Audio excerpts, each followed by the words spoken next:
Welcome back to our channel. आज मैं इस वीडियो में बताऊंगा कि आप अपने डेल लैटिट्यूड E5480 में रैम अपग्रेड या रिप्लेस कैसे कर सकते हैं।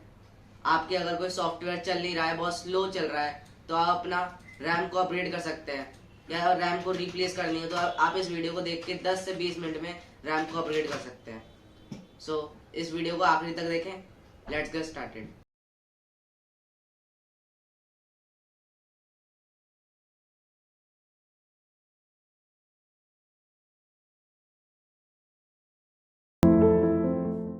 दोस्तों, सबसे पहले आपको ये पेचकस ले लेना है, फिर उसके बाद ये सारे स्क्रू खोलने हैं।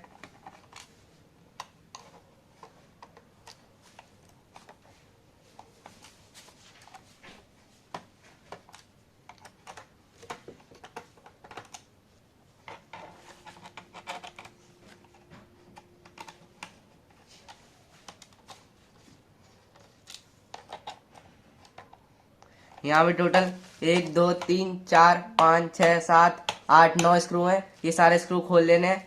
फिर उसके बाद हमें कुछ ऐसा टूल लेना है। इसको यहाँ पे ये जो मार्क है यहाँ पे ऐसे डालना है, फिर ऐसे उठा देना है।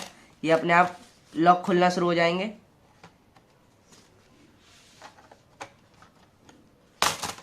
फिर ये ऐसे निकल जाएगा। फिर हमें इसमें रैम अब बढ़ानी है, तो हमने ये रैम लिया है।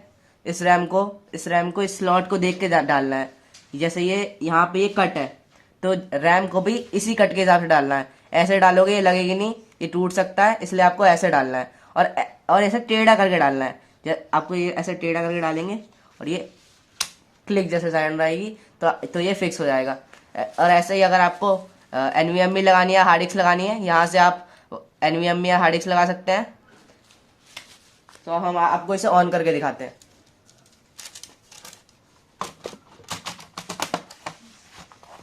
इसके सारे स्क्रू वापस टाइट कर देने।